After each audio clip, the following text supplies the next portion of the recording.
Chapter 4. Nebuchadnezzar the king, to all the peoples, nations, and languages living in all the earth, may your peace be increased. It has seemed good to me to make clear the signs and wonders which the Most High God has done with me. How great are his signs! And how full of power are his wonders!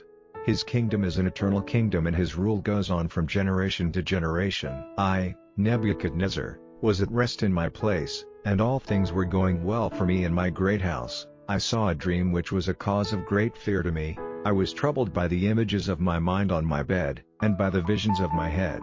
And I gave orders for all the wise men of Babylon to come in before me, so that they might make clear to me the sense of my dream. Then the wonder workers, the users of secret arts, the Chaldeans, and the readers of signs came into me, and I put the dream before them, but they did not make clear the sense of it to me. But at last Daniel came in before me, he whose name was Belteshazzar, after the name of my God, and in whom is the spirit of the holy gods, and I put the dream before him, saying, O Belteshazzar, master of the wonder workers, because I am certain that the spirit of the holy gods is in you, and you are troubled by no secret. This is the dream which I saw, make clear to me its sense. On my bed I saw a vision. There was a tree in the middle of the earth, and it was very high, and the tree became tall and strong, stretching up to heaven, and to be seen from the ends of the earth. Its leaves were fair, and it had much fruit, and in it was food enough for all. The beasts of the field had shade under it, and the birds of heaven were resting in its branches, and it gave food to all living things. In the visions of my head on my bed I saw a watcher, a holy one, coming down from heaven, crying out with a loud voice, and this is what he said: Let the tree be cut down and its branches broken off, let its leaves be taken off and its fruit sent in every direction, let the beasts get away from under it and the birds from its branches, but keep its broken end and its roots still in the earth, even with a band of iron and brass. Let him have the young grass of the field for food, and let him be wet with the dew of heaven, and let his part be with the beasts. Let his heart be changed from that of a man, and the heart of a beast be given to him, and let 7 times go by him. This order is fixed by the watchers, and the decision is by the word of the holy ones, so that the living may be certain that the Most High is ruler over the kingdom of men, and gives it to any man at his pleasure, lifting up over it the lowest of men. This dream I, King Nebuchadnezzar, saw, and do you, O Belteshazzar, make clear the sense of it, for all the wise men of my kingdom are unable to make the sense of it clear to me, but you are able, for the spirit of the holy gods is in you. Then Daniel, whose name was Belteshazzar, was at a loss for a time, his thoughts troubling him. The king made answer and said, Belteshazzar, do not be troubled by the dream or by the sense of it. Belteshazzar, answering, said, My lord, may the dream be about your haters, and its sense about those who are against you.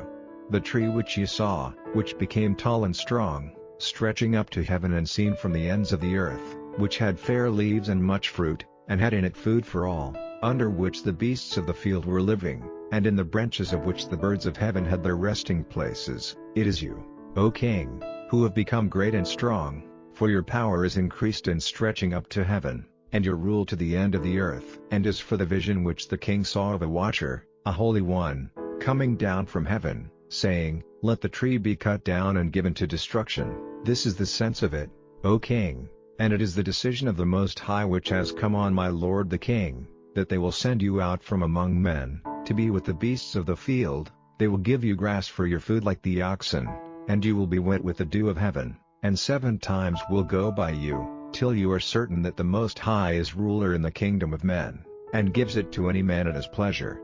And as they gave orders to let the broken end and the roots of the tree be, so your kingdom will be safe for you after it is clear to you that the heavens are ruling. For this cause, O king, let my suggestion be pleasing to you, and let your sins be covered by righteousness and your evil doing by mercy to the poor, so that the time of your well-being may be longer. All this came to King Nebuchadnezzar. At the end of 12 months he was walking on the roof of his great house in Babylon. The king made answer and said, Is this not great Babylon, which I have made for the living place of kings, by the strength of my power and for the glory of my honor? While the word was still in the king's mouth, a voice came down from heaven, saying, O King Nebuchadnezzar, to you it is said, The kingdom has gone from you, and they will send you out from among men, to be with the beasts of the field, They will give you grass for your food like the oxen, and 7 times will go by you, till you are certain that the Most High is ruler in the kingdom of men, and gives it to any man at his pleasure. That very hour the order about Nebuchadnezzar was put into effect, and he was set out from among men, and had grass for his food like the oxen, and his body was wet with the dew of heaven, till his hair became long as eagle's feathers and his nails like those of birds. And at the end of the days, I, Nebuchadnezzar, lifting up my eyes to heaven, got back my reason, and, blessing the Most High, I gave praise and honor to him who is living forever, whose rule is an eternal rule and whose kingdom goes on from generation to generation. And all the people of the earth are as nothing. He does his pleasure in the army of heaven and among the people of the earth, and no one is able to keep back his hand, or say to him, "What are you doing?" At the same time my reason came back to me, and for the glory of my kingdom, my honor and my great name came back to me, and my wise men and my lords were turned to me again. And I was made safe in my kingdom and had more power than before. Now I, Nebuchadnezzar, give worship and praise and honor to the King of heaven, for all his works are true and his ways are right, and those who go in pride he is able to make low.